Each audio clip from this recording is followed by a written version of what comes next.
Dear students, अभी हम लोग एक बहुत ही इंपॉर्टेंट क्वेश्चन का डिस्कशन करने जा रहे हैं और इस क्वेश्चन का जो चैप्टर होगा वो होगा chemical reactions and equations. Chemical reactions and equations एक बहुत ही इंपॉर्टेंट क्वेश्चन है और ये रिएक्शन के रेट ऑफ रिएक्शन पे डिपेंड करता है, मींस स्पीड के बारे में बताता है। तो क्या है question? What are the types of reactions on the basis of speed? किसी भी रिएक्शन के स्पीड के बेसिस पे रिएक्शन के कितने टाइप्स होते हैं, ये बहुत ही इंपॉर्टेंट टॉपिक बनता है। ओके, स्पीड क्या होता है? फास्ट हो सकता है, स्लो हो सकता है, मॉडरेट हो सकता है। तो इसी तरह से हम लोग इसको डिवाइड करते हैं। तो पहले हम लोग ये जान लें कि किसी भी केमिकल रिएक्शन में, कोई भी केमिकल रिएक्शन हो, तो किसी भी केमिकल रिएक्शन में एक ही चीज होता है, वो होता है केमिकल चेंज होता है। केमिकल चेंज होता है। ओके, और किसी भी केमिकल चेंज में एक नए सब्सटेंस का फॉर्मेशन होता है और उस नए सब्सटेंस के फॉर्मेशन में दो ही चीज हो सकता है और वो सब के सब बॉन्ड के साथ में होता है। या तो बॉन्ड ब्रेक करेंगे, बॉन्ड का ब्रेकडाउन होगा, या तो नए बॉन्ड का फॉर्मेशन, इधर द ब्रेकडाउन ऑफ बॉन्ड और the formation of a new bond. Okay, तो इसके कारण से न्यू प्रोडक्ट्स का फॉर्मेशन होता है। तो ये जो बॉन्ड का ब्रेकडाउन होता है और बॉन्ड का फॉर्मेशन होता है ना, इसी के स्पीड को देखा जाता है। मींस हम ये कह सकते हैं the speed of bond formation and bond breaking in different reactions is different. अलग अलग रिएक्शंस में क्या होता है, ये बॉन्ड का फॉर्मेशन और बॉन्ड का ब्रेकडाउन अलग अलग स्पीड से होता है। ओके, और इसी बेसिस पे reactions are classified into three types on the basis of their speed. उनके स्पीड के बेसिस पे रिएक्शंस को हम लोग क्या किया है, थ्री बेसिस पे, थ्री पार्ट्स डिवाइड किया है। ओके, तो the first one is fast reaction. Fast reaction का मीनिंग होता है कि वैसे रिएक्शंस जो 1 और 2 सेकेंड में, फ्यू सेकेंड्स में टेक प्लेस कर जाते हैं, उनको हम लोग फास्ट रिएक्शंस बोलते हैं। Okay, like these reactions in which the reactants easily change into products within few seconds। Reactant से आप सब पहले से जानते हैं कि रिएक्टेंट से ही प्रोडक्ट का फॉर्मेशन होता है। रिएक्टेंट से ही प्रोडक्ट का फॉर्मेशन होता है। ओके, तो रिएक्टेंट से जो प्रोडक्ट बन रहा है, ये जो इंटरचेंज हो रहा है, अगर ये फ्यू सेकेंड्स में हो जाता है, कुछ ही सेकेंड्स में हो जाता है, देन वी विल से कि ये जो रिएक्शन है ये फास्ट रिएक्शन है, क्योंकि बहुत जल्दी रिएक्शन हो गया है। अगर इसके एग्जांपल्स में देखें तो न्यूट्रलाइजेशन रिएक्शन एक इसका बेस्ट एग्जांपल हो जाएगा, क्योंकि इसमें एक बेस एक एसिड से रिएक्शन करके सॉल्ट का फॉर्मेशन करता है और सॉल्ट के साथ ही H2O वाटर रिलीज होता है। So this is a very fast reaction. Okay, जिसमें सोडियम हाइड्रोक्साइड हाइड्रोक्लोरिक एसिड के साथ में क्या करता है, रिएक्शन करता है। So if someone is going to ask you what is fast reaction, then we will answer that fast reactions are the type of reactions which take place in very few seconds। Okay, in a few seconds, बहुत ही कम समय में वो क्या करता है, take place कर जाता है एंड प्रोडक्ट का फॉर्मेशन हो जाता है।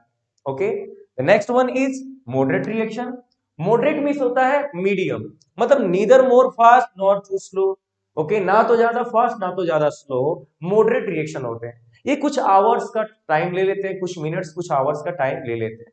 सो these reactions which take place in minutes और फ्यू आवर्स टू कंप्लीट। मतलब रिएक्टेंट से प्रोडक्ट तो इसमें भी बनेगा, रिएक्टेंट से प्रोडक्ट का फॉर्मेशन इसमें भी होगा, इसमें भी होगा, लेकिन इसमें कुछ मिनट या कुछ आवर्स लग जाते हैं। सेकेंड्स में होगा तो फर्स्ट रिएक्शन और मिनट या आवर्स में हो सकते हैं।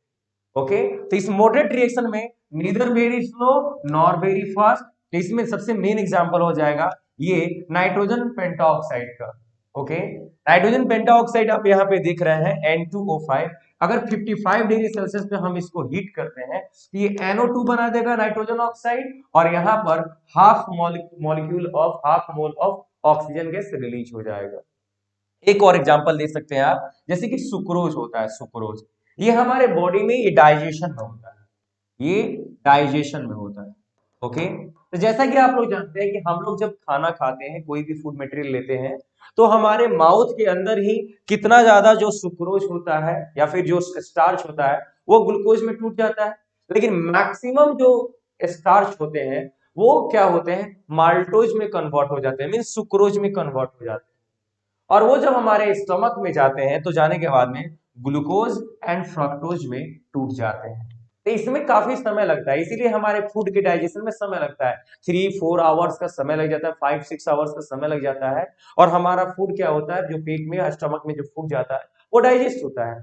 यहाँ ग्लूकोज और फ्रक्टोज दोनों का ही फॉर्मूला सेम है, लेकिन बॉन्डिंग में हल्का सा डिफरेंस होता है। सो आप लोग ये कह सकते हैं सुक्रोज हो, सॉरी ग्लूकोज हो, फ्रक्टोज हो, गैलेक्टोज हो, इन सब का फॉर्मूला सेम होता है। ओके, सो ये हमारे डाइजेशन से रिलेटेड रिएक्शन हो गया, डाइजेशन से रिलेटेड जो फ्यू आवर्स का समय लेता है। तो इसे हम लोग मॉडरेटली रिएक्टिव कह सकते हैं, मॉडरेट रिएक्शन हो गया। Okay, and the next is slow reaction. Slow reaction का मतलब हो गया बहुत ही स्लो होगा रिएक्शन, मीन्स ये कुछ डेज का समय लेगा, कुछ मंथ का समय लेगा, कुछ इयर्स तक का समय ले सकता है, very long time to take place. Okay, तो क्या हो जाएगा, those reactions which take a very long time to take place, बहुत ज्यादा समय ले लेता है to complete, then those are called slow reaction, reactant से प्रोडक्ट बनने में। जैसे कि रस्टिंग ऑफ आयरन, ये एक दिन में नहीं होता है। रस्टिंग ऑफ आयरन हमें इनको महीनों सालों तक छोड़ना पड़ता है मॉइस्चर के प्रेजेंस में, तब क्या होता है कि ये आयरन के ऊपर वाटर जो है जाके ऐड होता है और रस्ट का फॉर्मेशन हो जाता है। जैसे फॉर्मेशन ऑफ कोल, आप लोगों ने 8-9 क्लास में पढ़ा होगा कि मिलियंस ऑफ ईयर्स का समय लग जाता है, मिलियंस ऑफ ईयर्स का समय लग जाता है इस रिएक्शन को टेक प्लेस करने में, कोल के फॉर्मेशन में। Okay, and next one is weathering of rocks. Rock का जो फॉर्मेशन होता है, ये कहीं फॉर्म रॉक के फॉर्म में हो जाता है, तो इसमें भी काफी बड़ा लॉन्ग लेंदी समय लग जाता है। 1-2 दिन का, 1-2 महीने का समय नहीं, ये मिलियंस ईयर्स लग जाते हैं। तो these are called very very very very slow reaction. तो इसीलिए हम एक बात यहां पे कह सकते हैं कि it is very difficult to measure the rate of very fast और वेरी स्लो रिएक्शंस। अगर ज्यादा फास्ट रिएक्शन है या ज्यादा स्लो रिएक्शन है, वेरी फास्ट रिएक्शन और स्लो रिएक्शन का जो रेट है, स्पीड है, इसे कैलकुलेट करना बहुत डिफिकल्ट है। इसीलिए जब रेट ऑफ चेंज को हम लोग पढ़ते हैं या फिर स्पीड ऑफ रिएक्शन को पता करना होता है, then moderate reactions are used. हम वहां पर मॉडरेट रिएक्शन का स्टडी करते हैं, जिसमें हमें regard the measuring the rate of different reactions, जिसमें हमें पता चलता है कि कौन सा रिएक्शन किस स्टेज पे कितने समय में टेक प्लेस किया है। अगर मॉडरेट से मींस कुछ रिएक्शंस मिनट और आवर्स का समय लेते हैं, अगर उससे भी कम ले रहा है तो फास्ट है, उससे ज्यादा ले रहा है तो क्या हो गया, स्लो हो गया। तो मॉडरेटली रिएक्टिव जो रिएक्शंस होते हैं, हम उन्हें क्या करते हैं, एक बेसिस लेके चलते हैं। ओके, तो आप लोगों ने बस एग्जांपल याद रखने हैं कि किसी भी अगर फास्ट रिएक्शन का बात करते हैं, फास्ट रिएक्शन का, तो उसमें जो एग्जांपल होगा ये न्यूट्रलाइजेशन रिएक्शन हो जाएगा। स्लो रिएक्शन का बात करेंगे तो एक यहाँ पर और एक यहाँ पे, दो एग्जांपल हो जाएगा। और अगर सॉरी मॉडरेट रिएक्शन का और स्लो रिएक्शन का बात करेंगे तो कुछ यहाँ पर एग्जांपल्स हो जाएंगे। तो आप सब एग्जांपल्स का स्टडी करेंगे। ओके स्टूडेंट्स, तो अब हम लोग मिलेंगे नेक्स्ट क्वेश्चन में।